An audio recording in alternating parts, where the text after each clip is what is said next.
big major players were involved in a sinister blacklisting operation. HR people banded together around the UK. They set up an association called the Consultant Association, where they blacklisted union members for decades. Balfour Beatty, the company, won't allow union officials onto the site to talk to the workers there, to try and organise them. So they're being very anti-union. And we've actually got national agreements that says that we are allowed onto the site to talk. Frankly, without that ability, I don't think any company can say they're clean on the issue of blacklisting, and I don't think any company can say that they're an ethical operator. So what we're calling for is we want access to this site and to all other Balfour Beatty and construction sites in education and infrastructure. And if they've got nothing to hide, we could go on site like we can in any other sector where we've got a national agreement. We can get on site, we can get access, and we can talk to our members. We can talk to the non-union members, find out what their problems are. We can then appoint union safety reps, as the agreement says, but we're not going to get that unless we get access to site to see our members and organise, and the employers know that. This is actually a site boundary here. Yeah, and what's your problem? I would like you not in the road doing this sort of stuff. We have the lawful right to protest, sir. We have the lawful right to protest. We're protesting on a valid cause. All those blacklisted workers, at Balfour Beatty. We always knew there was a blacklist in operation, but it was always very difficult to prove it. And it's only recently, with the uncovering of the Consultant Association and the raiding of their office, where we managed to get hold of these files.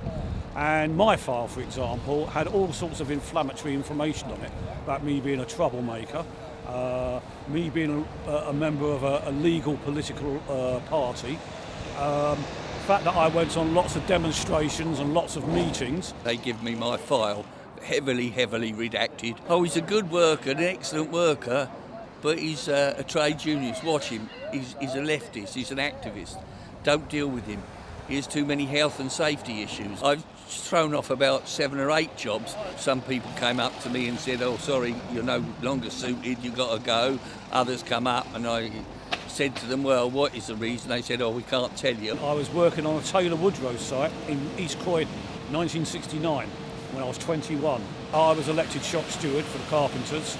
We were dissatisfied with the bonus scheme that was in operation. And it was very poor, low wages and so on. And so we went on a work to rule, which means that we banned overtime and we just worked normally rather than trying to work to the bonus scheme. And this went on for a couple of weeks and it was quite successful. I was sacked for allegedly threatening a crane driver and a concrete mixing operative. And they both denied that I'd even spoken to them. So all the carpenters immediately came out on strike. And we were out on strike for 2 weeks. In the end, we had to cave in and I went down the road. And according to my files, that's when I was entered onto the blacklist as being a troublemaker. I found it difficult to get onto any sizable site afterwards. I left the industry when I was about 26, 27.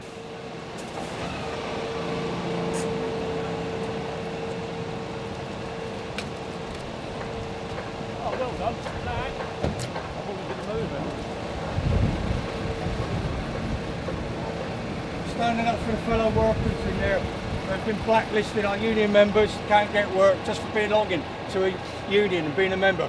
All we're about is getting better holidays, sickness, getting rid of umbrella companies, making sure you've got stability and good working terms and conditions. Nothing wrong with that. So these big companies are making profits. £116 million Balfour Beatty made last year. And look what they're paying the blokes on the site. Look how they treat them. It's wrong and it's got to stop.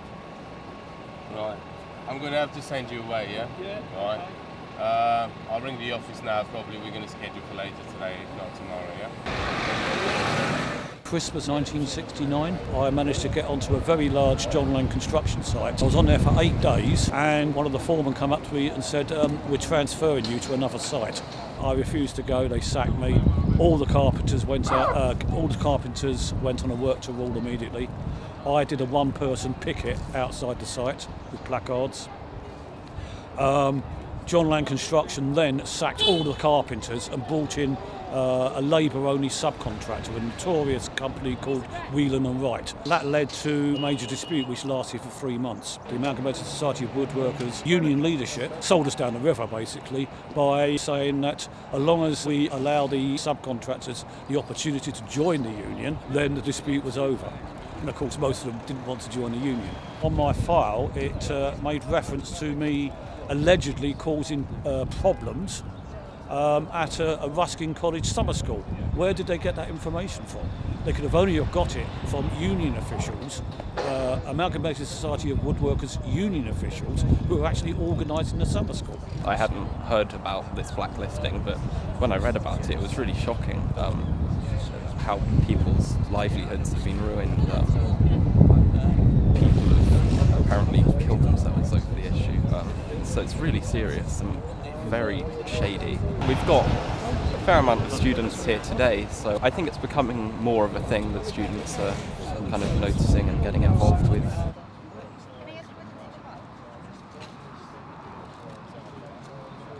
No apologies actually come from the employers itself. The employers said they were going to get people for retraining and all that.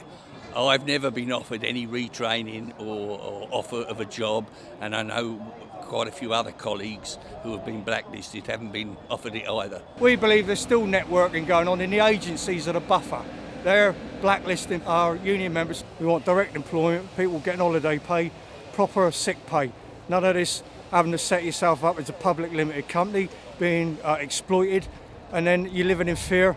And to rub insult into injury, besides employers' insurance, national insurance, your own national insurance, employers' liability, putting your own holidays aside, there's the thing that's gelling all the workers together across all the sites, whether they're in a union or not, having to pay for your wages. That's disgraceful. You're having to pay between 15 and 30 quid a week just to get your own wages. Some third parties taking that money. That's just disgrace. Government should be banning this type of employment practice. We will keep these protests going and we'll make it uncomfortable. We'll spread the word out there to all the sectors. The organising department's running a campaign right across the country on construction sites in education and infrastructure. And we're really trying to, we've got 100 organisers behind this. We're really putting proper resources in trying to organise the sector. We're here today to remind you to start talking to unite. We're a signatory to the CIJC Working Rule Agreement and we ain't going away.